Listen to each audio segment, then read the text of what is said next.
दोस्तों, मैं इस बात को लेकर हैरान था कि लड़कियों ने या लड़कों ने जेन जी आंदोलन के दौरान पीएम मोदी को जो गालियां दी, तो पीएम मोदी का वीडियो अब तक सामने क्यों नहीं आया है?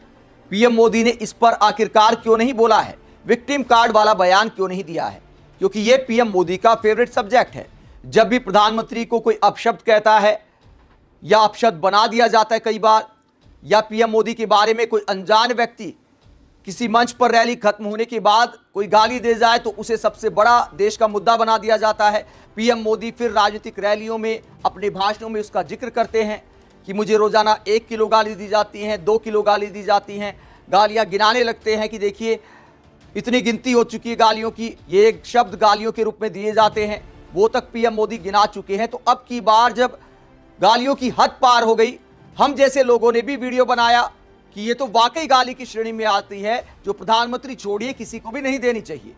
लेकिन हमने किसी लड़की का वीडियो चलाकर नहीं दिखाया, किसी लड़की का नाम नहीं लिया, क्योंकि जैन जी है, छोटे छोटे बच्चे हैं, उनको समझाया जाता है, उनको जलील नहीं किया जाता, उनको बदनाम नहीं किया जाता, उनको बुली नहीं किया जाता, अवेयर किया जाता है। ये प्यार से समझाया कि गालियां देना किसी भी तरीके से गांधीवाद नहीं है। लेकिन बीजेपी समर्थकों ने क्या किया? कंगना रनौत जैसी बीजेपी सांसद ने क्या किया? छात्राओं को क्या क्या नहीं बोला गया? जेन जी आंदोलन खत्म होने के बाद क्या खेल खेला गया, जिसका अंतिम अध्याय पीएम मोदी के बयान के साथ लिखा गया है? और इसका निचोड़ क्या निकला जब अंतिम अध्याय पीएम मोदी ने लिख दिया है अपनी नजर में? मतलब सरकार की नजर में यह अंतिम एपिसोड था लड़कियों वाले मामले को लेकर।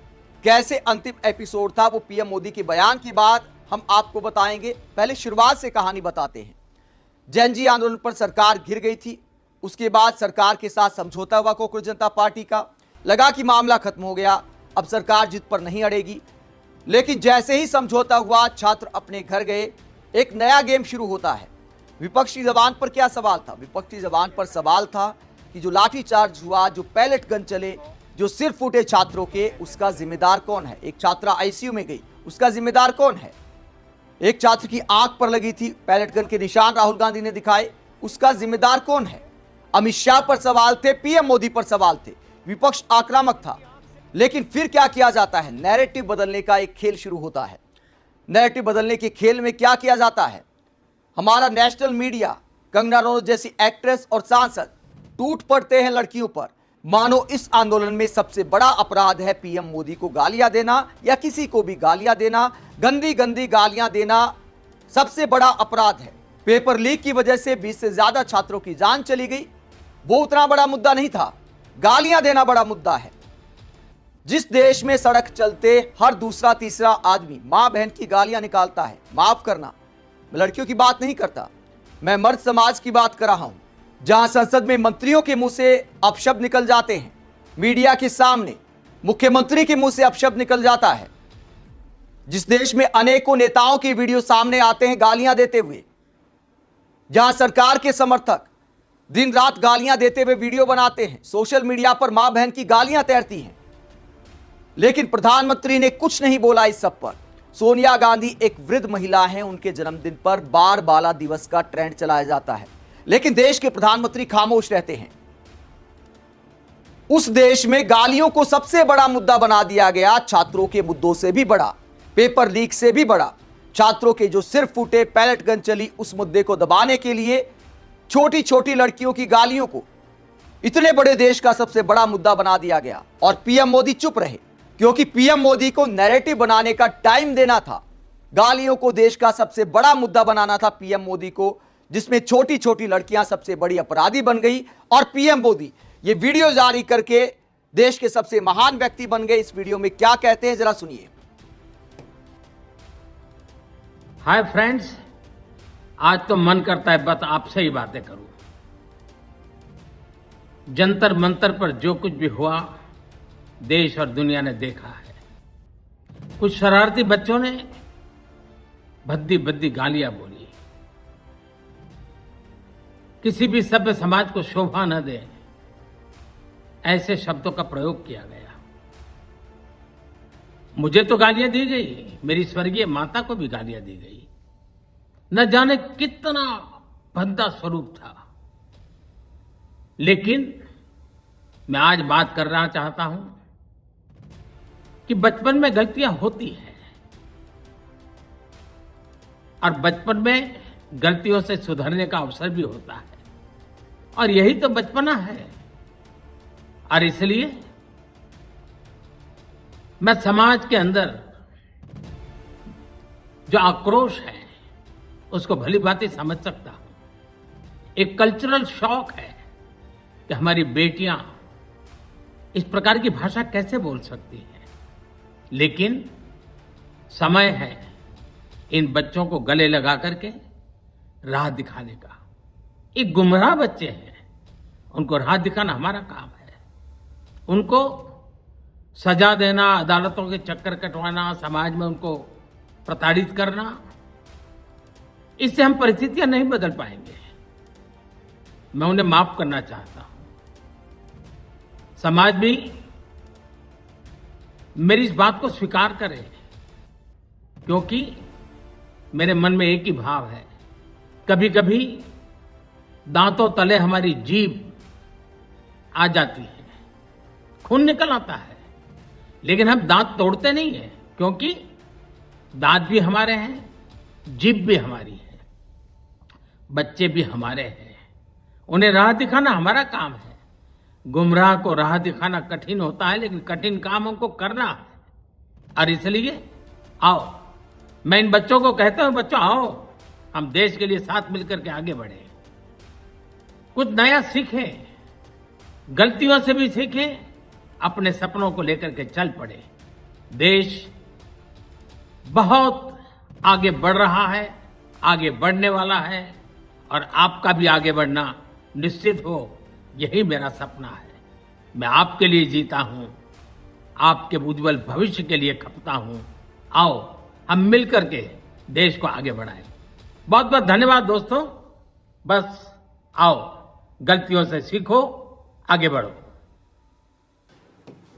तो पीएम मोदी ने देश की छात्राओं को माफ कर दिया है, लड़कियों को माफ कर दिया है। मतलब लाखों छात्र, देश के विपक्षी नेता पीएम मोदी से माफी की मांग कर रहे थे और पीएम मोदी ने छात्राओं को ही माफ कर दिया। मतलब कमाल का खेल खेला गया है। अगर यह वीडियो 10 दिन पहले आता, 15 दिन पहले आता, तब समझ आता कि पीएम मोदी को लड़कियों की चिंता है, लड़कियों को वो समझाना चाहते हैं।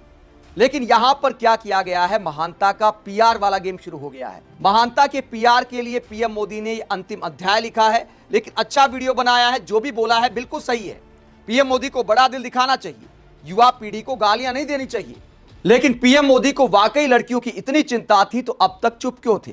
क्या खेल खेल नहीं खेला उनके समर्थकों ने?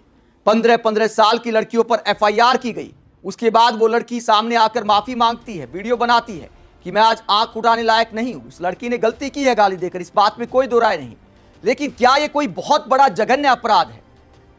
यह नैतिकता के नाते तो अपराध है, लेकिन क्या यह वाकई कानूनी इतना बड़ा अपराध है?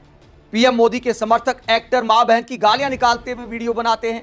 सुदेश बेरी जैसे अभिनेता पॉडकास्ट में गाली निकालते हुए गालियां देने को गलत बताते हैं। मतलब कमाल के संस्कार है, कमाल का नैतिकता का पाठ पढ़ाते हैं। खुद उस इंटरव्यू में गाली निकालते हैं और गालियां देने वालों को टारगेट करते हैं कि देखिए संस्कार दिखा दिए अपने। भैया तुम भी वही काम कर रहे हो। बीजेपी की सांसद कंगना रनौत ने एक पूरी जनरेशन को ही गटर जनरेशन बोल दिया। छात्रों के मुद्दे पीछे छूट गए। जिन माता पिता ने अपने बेटा बेटी को खो दिया, उनको लेकर माफी कौन मांगेगा?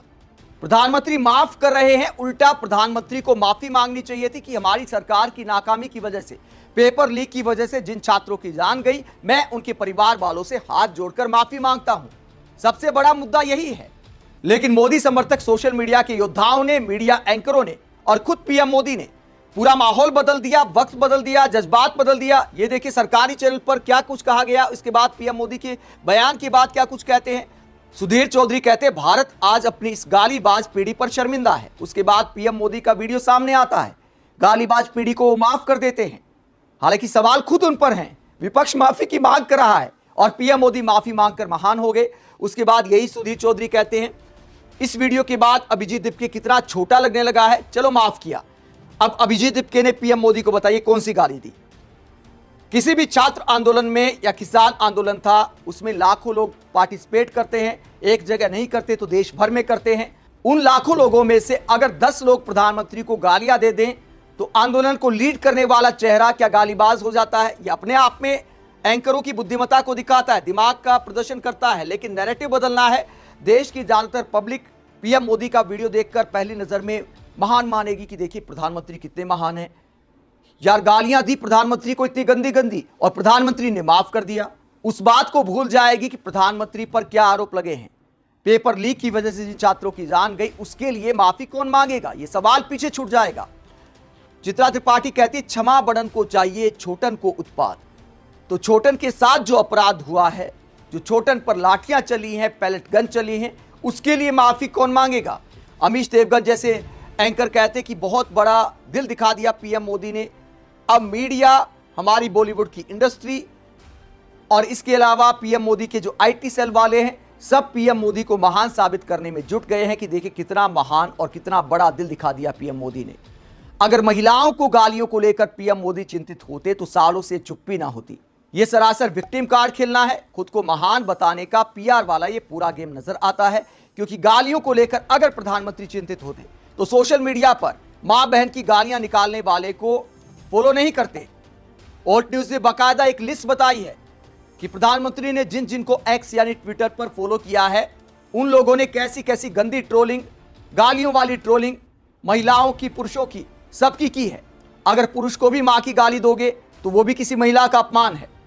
तो ऑल्ट न्यूज ने बाकायदा ये रिसर्च किया है। मैं नाम नहीं लूंगा क्योंकि बहुत सारे लोग हैं, क्या ही नाम लेना, ये तो जग जाहिर है। तो प्रधानमंत्री जो इतने साल तक चुप थे, अचानक गालियों का मुद्दा उठाते हैं। मुद्दा उठाने के बाद जो सवाल उन पर थे वो सवाल दरकिनार हो जाते हैं और पीएम मोदी जिनसे माफी की डिमांड की जा रही थी वो माफी देकर महान हो जाते हैं। कमाल का नैरेटिव बदला है। वाह मोदी जी वाह।